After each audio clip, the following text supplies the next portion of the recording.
The final race of the Bough Beech Open for the RS600s. Everyone is pretty familiar now with the conditions. We are aware of how to avoid the club racing. So definitely an interesting one for everyone to get involved in. Now we're just in the last few minutes of the sequence, just getting ready. As you can see, there's quite a few club boats because we're very, very close to the shore actually for this start. So there's not a huge amount of room, but we're in the final minute of the sequence, just trying to find a nice gap. Club boats, what can you do? It's definitely seeming like starboard end again. This time I'm hoping to have a slightly better start than I had in the first race of Sunday, which was race number 5. Definitely trying to work on my starts this year, a bit more aggressive. So we'll see if we can work on that. Now it's getting all a bit tight here with people going everywhere. The 600 is definitely not an easy boat to keep still, so it definitely, puts me on edge a little bit, getting all close to everyone like this where we're going very slowly, because it's so easy to lose control and just get stuck in irons. Now we're starting to approach on the line. I've got George just to windward of me, trying to sort of use him as a bit of a baseline on how close I should be to the line and so on. If he's starting to go, I probably shouldn't. I also don't want him to come sailing over the top of me and give me a load of dirt. So here I'm just trying to find myself a little lane here without going too low to get stuck in Jamie's dirt, but also without being too early. Okay, we're off. Jamie's had a really good start there. Got tons of power in his sail and just accelerating off. I've managed to get myself into the groove and I'm actually going all right, considering I'm kind of in Jamie's dirt. I didn't really want to tack off just yet, but I left it a little while before doing so, and I wanted to tack off before they did, just so I could get out of any dirt, so they didn't tack straight back on top of me. Now I got Rich Bone to leeward of me there. I was able to tag just above him, but so able to hold my lane. But it looks like he's losing a bit of height as we're going along. Maybe going for a little bit more speed, but in these sort of marginal conditions, going for the height is actually quite useful, especially when we're marginally GPsing. A few people have decided to tack back. I've decided actually to take the thing all the way to the ley line.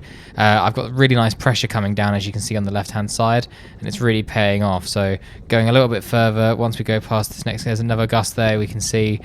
I think let's go for another tack here on the ley line this time. Very nice. You can see the boats that have gone a little bit more to the left have dropped back a little bit, which is good for me. Boats having to duck me there because I'm on starboard, but the mark, as you can see, is tight. Now what I learned from the locals is it tends to lift quite close to the mark, so even if you're not on the ley line when you tack, you'll probably be able to make it. I think that's Rich Bone ahead of me, sort of demonstrating that very nicely. It was a bit tight for me though at the end here. I'm trying really hard to pinch for height but not just slide sideways. We are allowed to hit marks, as you might have heard in a previous video, so it's not the end of the world, but it's not ideal. But yeah, once I got around, sadly that pinching did slow me down a bit, let Rich get ahead, but also allowed the boats behind to catch up. So there's a definitely... everyone is right on my tail. You can't really see it very easily, but you can see some of the shadows from their sails. I think that's Andy Pete trying to come over the top of me. Very difficult, this top reach where it was so marginal. Andy's got his sail in a little bit tighter than mine. I was able to just punch out on top, but it just was difficult to sort of gauge if that was the right thing to do. And also having the sail in that much meant that sometimes she'd pop out on the trapeze like this, but not always. So definitely hard to find the right balance of trying to go for the power and height or go low. Yeah, so I'm in third at the moment, but there's loads of boats going to leeward of me now, after sort of getting stuck in a bit of a hole. Not my finest top reach, to be honest, and I definitely need to work on my reaching technique this year. Can't tell who that is. Got Richard Smith there coming past to leeward. Luckily, I'm able to just punch out ahead of him so that I don't have to give him mark room at the second mark. So that's always useful. Now, we've got 2 people jibing. I decide to follow. While I'm in third, I don't want to take too many risks when I've got people behind me. And yeah, looks like I could see there's a bit of pressure as well here. I was able to get the boat going, soaking it quite low there. Decided to jibe back once we get to the ley line, but also I see a bit of pressure coming down the other side. And I want to make sure there that Rich Smith is not sitting on top of me too much. Now, luckily, I do have an overlap with the 2 there, so I am able to just sneak myself in on the inside. But because I had such a tight rounding there and sort of a bit last minute, I had to drop everything, let go of the main, and the others were able to get away much quicker. Now, George has decided to come over the top of me, get a bit of clear air, and because he was starting with a lot more speed than me, he was able to just sort of flatten me out, which is not ideal. So at this moment here, I am currently 5th, I think, I think just got Jamie behind me, but he's right on my tail too. And as you'll see at the next mark rounding, we are all so close. The racing was very, very tight. This bottom reach was difficult because the wind sort of bended as it went round into the, so you can see on the right, it sort of gets a bit more on the right hand side, there's a bit more water. It sort of bent a little bit as it went round that corner, so you quite a broad reach slash still sort of a run. So difficult to sort of balance that, especially when the gusts hit. Now, the boats ahead have had to jibe because they went so high. I've been able to soak quite low here, and I've got a nice gust that's taken me nicely. So it means that we're all rounding together, but disaster struck. Rich Smith there on the left has managed to slip and capsize, and I only just missed the top of his mast. Jamie thought about going on the inside of me, decided last second that was a bad idea, and you can see he's going to leeward of me, but it can't quite get past me there. He has gone a little bit lower, but I am in the dirt of Richard Bone there. But I tack early to make sure I can get out before they tack, and I end up still stuck in their dirt. As you can see here, I've been able to just avoid George's dirt by attacking a little bit earlier there and just trying to find the lane myself. Okay, we're going along nicely here. I think, again, it's still all in the mix. There's now all the club boats starting, so we're trying to think about how to best go around that. I found that going all the way to the left-hand side really paid in the last race, so I'm trying to sort of pull that off again. See that George is sort of doing the same sort of thing, and there's lots of nice pressure channeling down the middle here, which, as you can see, got lots of nice speed there, but it's very shifty, so I decide, right, it's shifting so much, time to take a tack and head back the other way. George has done the same, but I wanted to make sure I didn't get stuck in George's dirt where he was a bit to windward of me. Now, here we're looking quite good, still not quite on the ley line, so still not quite as many gains as I would have hoped to have made, but as you can see, going really quite nicely, lots of nice pressure on the left-hand side there.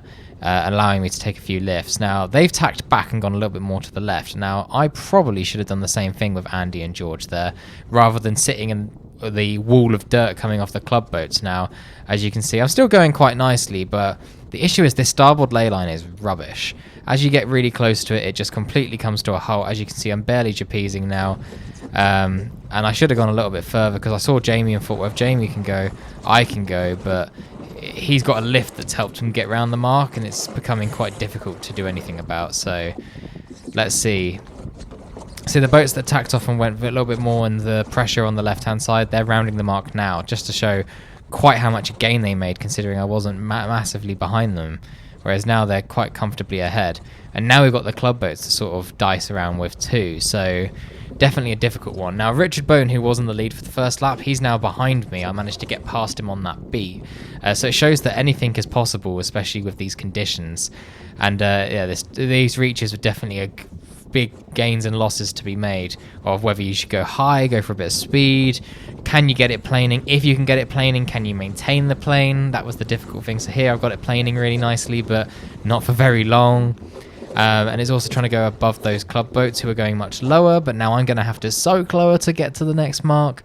Sort of a cat, you know, what is the best option here? I'd love to know what you think in the comments below. I've really enjoyed all the comments I've had over the last few weeks from various people giving suggestions what they would do differently. That's what this is all about. So yeah, keep the comments coming. I'm really enjoying it. Okay, so we're getting towards that second mark. There's a few 600s directly ahead of me. I'm deciding, right, I've made my mistakes of trying to play with the slow boats. I'm just going to go far right-hand side and just pop a jibe in really late so that I can go around the outside of everyone. So going really nicely there. I think that's Jamie who's just jibed off, potentially. And he's going right for the mark, but I've decided to go really low and just avoid all the traffic. However, this only works if you don't factor in some of the big boats that we are going to encounter soon. So yeah, here I'm able to go quite nicely, get past that snipe. But the issue is Richard Bone, who was behind me, he went for height out of the mark, and he's got clear air, nice gust, and as a result, he's able to just sort of sail over the top of me, and I've got this laser here that's giving me so much dirt that I can't just quite get past them, even though I've got a lot more sail area. And whereas Richard's just got loads more speed and is able just to accelerate around the top of me, which is pretty annoying, to be honest. So I managed to punch out, and then he starts to play overtaking boat on me, sails really close to me and tries to impede me. Luckily my sail just missed the back of him, but I'd argue he didn't really give me a huge amount of opportunity to respond to that, and he reacted far too quickly. You know, I knew he was there, but he did just sort of turn into me rather than sort of giving me sort of a little bit of warning. And I was already trying to keep my distance. So again, curious to know what you all think. Okay, we're going a little bit, going low now. So this mark rounding was tough.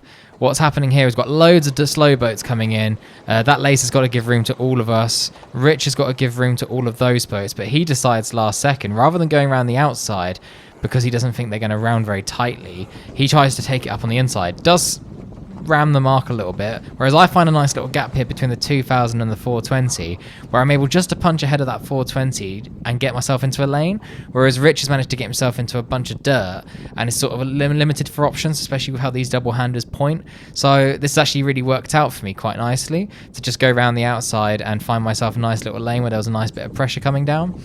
Decide to pop my tack in, so we need to go through the start line. There's Rich. Now Rich, actually, I've tacked directly a little bit past the ley line actually for the start line, whereas Rich has gone a little bit further because he's been waiting for an opportunity with that snipe. So actually I've managed to get past him just by him overlaying, which has worked quite nicely for me. And the snipe hasn't closed the door on me, so I'm able to take the height here after sort of nudging off a little bit for speed and go over the top of them, despite the fact that they're a snipe and they're really good at pointing. Now we've got a 200 there that's giving me some dirt. Rather than tacking off, I'm just accepting to maybe go off a few degrees, get a little bit of speed, punch out, because this left-hand side's got some beautiful pressure. As you can see, I'm actually a little bit overpowered, and I need to actually lower myself on the trapeze, but I want to focus on just keeping the speed on, especially with how up and down it is.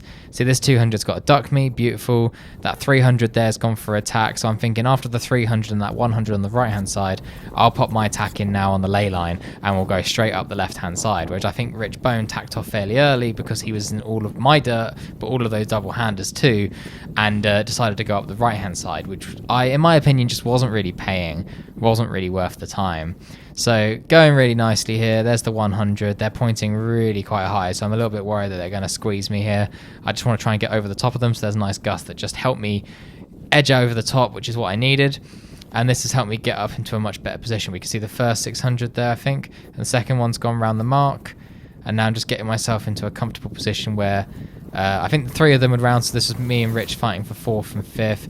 That's Richard Smith, who I've just managed to get past there, which is fantastic. So I've got myself back up from basically last place to up in the mix. I can't see where Richard Bone is after very close at the start line, but it definitely looks like I've managed to make a gain on him. But he's not far away, I know that much. He's definitely pretty close. So yeah, top reach again, quite tricky trying to get this right. Going along here, as you can see, sort of marginally trapezing, but I want to get the weight forward, so it's difficult.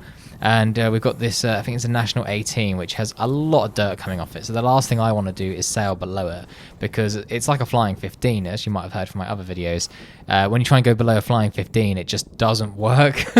There's so much dirt that you just come to a stop. So you really only have one option to go over the top. So Rich has managed to find a nice bit of pressure there and go really low. And he's caught right up to me. But he does not, as you can see, we're getting close to the mark. He's currently above the 18. But the 18 keeps going. Now, he's lost overlap on me, and the 18 has too, but the 18 has overlap. So what we have here is Rich doesn't have mark room on me. He does have to give mark room to the 18, and I do too. So it's a bit of a difficult one where, yeah, I have to give him mark room. I mean, I didn't want to cause too many issues and wanted to focus on my own race. He jibes off, and I decide to continue to soak down the right-hand side, which seemed to be working really well in the last couple of laps. Just keep out of trouble with all the slow boats, especially on the reach, because they'll be coming down the reach too. Put my jibe in here, and there's the National 18 with the red spinnaker, and Rich is just the other side of them. But he's struggling to get mark room on them. He has got mark room, but they haven't really given him any mark room because he's got a 200 on the inside too. I've been able to just sneak around the outside here, stay out of trouble, and now I've got a beautiful clean reach now without any of those boats. So this has worked very nicely in my favour. We've got a nice bit of pressure here, but Richard is right on my tail. So definitely not to relax just yet, especially as we're going towards the finish line now. So still all to play for. Now, Rich gets pretty close in the end. He's able to catch right up to me. Potentially this is because he's quite a bit lighter than me, so on these reaches where we're not really trapezing, the weight advantage does sort of play into effect here. Again, it's not a huge impact, but I definitely have noticed that weight can, I mean, if it's windier, I probably have the advantage there too, being a little bit on the heavier side. So yeah, he comes right up behind me. He's putting the pressure on now. He is the overtaking boat, so I could play the same game that he played if he tries to go over the top and start sailing closer to windward and make him go the long way round. So he knows what he's going to have to play with, and so he goes really, really close, not quite hitting me, but he reckons it's 100% skill. I reckon it was mostly skill, but quite a lot of luck. Just misses my rack. And he can't luff me here because he is the overtaking boat. So I'm holding my course very nicely here. The mark is a little bit to the leeward, so I do need to bear away a little bit. But I'm trying to make sure I don't bear away too much and lose the speed. But I will be able to soak a little bit lower here and go for a mark rounding. Now, yeah, he's right on my tail. We've got no slow boats to get in the way like the last race, so it is all to play for now. He's backed off a little bit now after getting pretty close, and I focus on having a really tight mark rounding, basically to stop him from going on the inside. So really nice rounding there.